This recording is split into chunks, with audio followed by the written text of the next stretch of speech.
Como comprenderás, es inútil que trate de describirte aquellas telas, porque ¿cómo hacer para describir el más terrible, herético horror y la más hedionda descomposición moral mediante unas simples pinceladas de color puestas sobre un plano? No se veía en esas obras la técnica sofisticada que se advierte en Sidney Sim, ni siquiera los panoramas o la vegetación cósmica que Clark Ashton Smith emplea para suscitar el horror. Los contornos recogían, por lo general, los desdibujados rasgos de antiguos cementerios, bosques tenebrosos, rocas linderas al mar, túneles revestidos de ladrillos, viejas habitaciones artesonadas o sencillas criptas de mampostería. El cementerio de la Copp's Hill, que seguramente no se encontraba muy lejos de donde estábamos. Ese era el escenario predilecto.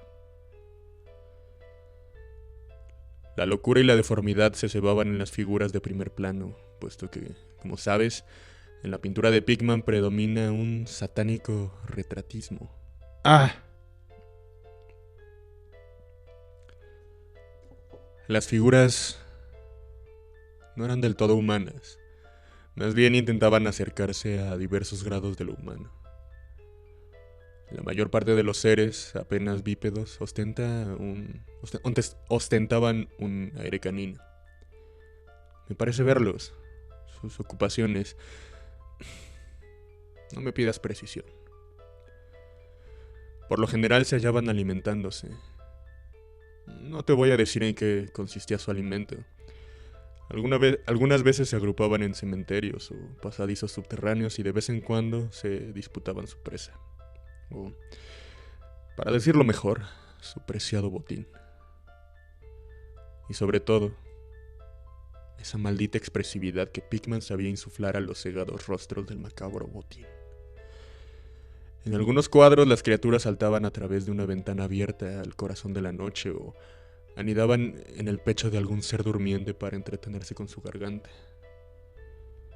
Una de las pinturas mostraba una jauría de aquellas repugnantes criaturas aullando en torno a una bruja empalada en la Gallows Hill, cuya fisionomía tenía una notable similitud con la de los seres que la rodeaban.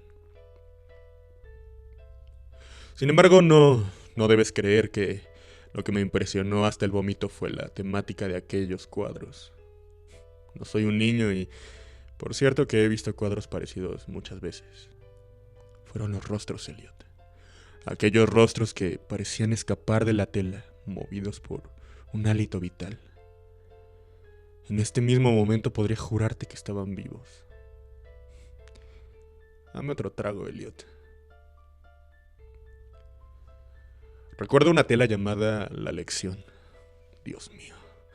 ¿Te imaginas a un grupo de esos seres agazapado en semicírculo en un cementerio, entregados a la tarea de enseñar a un niño a alimentarse como ellos? Supongo que se trataría de los términos de un intercambio. Seguramente conoces el viejo mito sobre las terribles sustituciones que practican los seres sobrenaturales, dejando en las cunas a sus propias crías y llevándose a los niños que duermen en ellas. Los cuadros de Pickman mostraban qué les ocurre a esos niños robados, cómo se desarrollan, y desde ese instante comencé a advertir una espantosa similitud entre los rostros de las figuras humanas y las no humanas. En lo esencial, Pickman se dedicaba a establecer, con todos los grados de morbosidad posibles, un siniestro nexo evolutivo entre lo cabalmente humano y lo envilecidamente inhumano.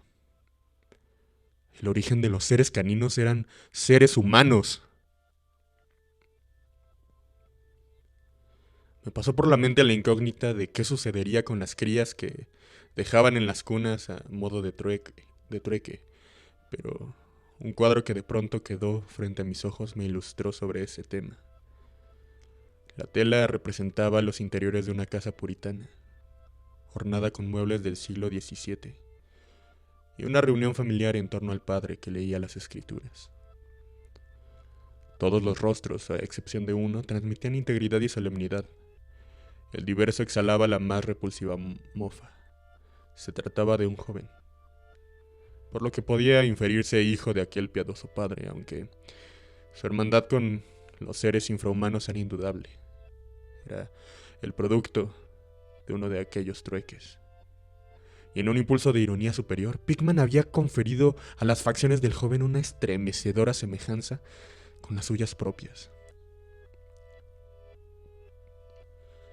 A todo esto, Pickman había dado luz a una lámpara en la habitación contigua y me invitaba a pasar para enseñarme sus últimos estudios. Aún no había abierto la boca para comunicarle mis impresiones sobre lo que había visto. El terror y la emoción me habían dejado mudo. Pero él percibió claramente mi estado anímico y, sin duda, le halagó. Nuevamente, Elliot, quiero que tengas en cuenta que no soy un payaso capaz de ponerse a gritar frente a cualquier espectáculo que se aparte de lo que llamamos normal. Soy lo bastante mayor como para no dejarme impresionar con facilidad. No obstante, lo que vi en aquella habitación me arrancó un grito y me vi obligado a asirme al marco de la puerta para no caer al piso. La primera de las salas era el reino de una cantidad de vampiros y de brujas, poblando el mundo de nuestros antepasados. Pero esta habitación se ocupaba del horror que anida en nuestra vida cotidiana. ¿Cómo podía Pickman pintar esas cosas? Había un bosquejo llamado Accidente en el Metro, donde se veía una jauría de los seres malignos brotando de una descomunal catacumba por una grieta del suelo y atacando a la multitud que esperaba en la plataforma. Otro mostraba una danza en la Cops Hill entre las tumbas, pero en la actualidad también había varias vistas de sótanos con monstruos entresaliendo de agujeros y grietas de la mampostería, haciendo siniestros gestos sin dejar de menearse agazapados tras barriles o calefactores a la espera de la primera víctima que bajara por la escalera. Una repulsiva tela parecía centrarse en un vasto sector de los Beacon Hill, con densos ejércitos de mefíticos monstruos que brotaban de los miles de agujeros que tapizaban el suelo. Había también trabajos con danzas en cementerios actuales, pero lo que más me perturbó fue una escena en una cripta perdida donde una muchedumbre de pequeñas bestias se arremolinaba en torno de otra que, con una conocida guía de Boston en sus manos, la leía evidentemente en voz alta. Todas las bestias señalaban un mismo pasaje y sus rostros estaban crispados por una risa epiléptica, cuya reverberancia casi me pareció oír. El título de la tela era Holmes, Lowell y Longfellow están enterrados en Mount Auburn. Mientras recobraba algo de aplomo y serenidad, en tanto me iba adaptando a aquella segunda habitación diabólica y morbosa, comencé a analizar mi propio estado de ánimo. En primer término, dilucidé que todo aquello me producía asco porque evidenciaba la falta de humanidad y la impretérrita crueldad de Pickman. Sin duda debía de ser un indeclinable enemigo del género humano para regodearse de aquella manera con la tortura del espíritu y de la carne y con la degradación de lo humano.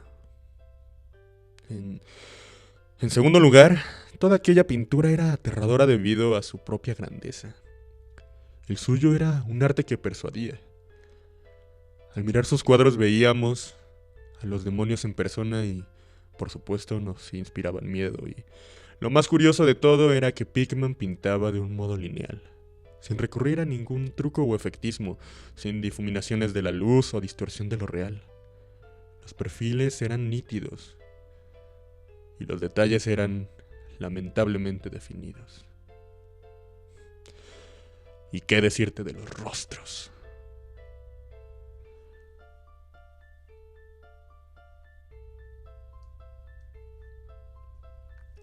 Lo que se veía en los cuadros era algo más que la simple interpretación de un artista. Se trataba del propio infierno volcado con la mayor fidelidad que se pueda imaginar. No era posible confundir a Pickman con un imaginativo o con un romántico. Su tarea se limitaba a reflejar un mundo terrible que él veía cristalinamente. Solo Dios puede saber dónde había capturado las heréticas formas que se veían en los cuadros. Pero fuera cual fuese el origen de sus imágenes, algo era más que evidente.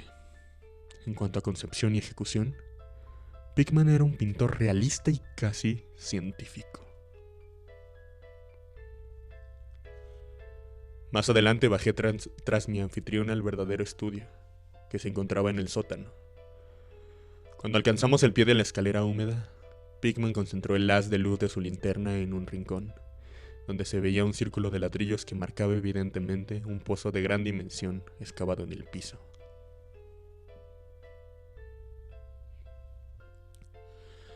Al acercarnos comprobé que el orificio medía aproximadamente 1 metro, o 1,5 metros de diámetro, con paredes que tendrían un pie de espesor y que sobresalían unas 6 pulgadas por encima del nivel del suelo. Tenía todo el aspecto de tratarse de una de esas sólidas obras del siglo XVII. Según me explicó Pickman, se trataba de un acceso para conectarse con la red de túneles que surcaba las entrañas de la colina y de la que me había hablado antes. Advertí que el pozo estaba cubierto con un sólido disco de madera. Al pensar en los sitios a donde debía llevar el pozo, si es que las desatinadas revelaciones de Pickman tenían algo de verdad, un estremecimiento recorrió todo mi cuerpo. No obstante, seguimos avanzando y a través de una carcomida puerta, mi anfitrión me hizo pasar a una habitación bastante grande, con piso de madera y equipada propiamente como el estudio de un pintor. Una instalación de gas acetileno aportaba la luz necesaria para trabajar allí.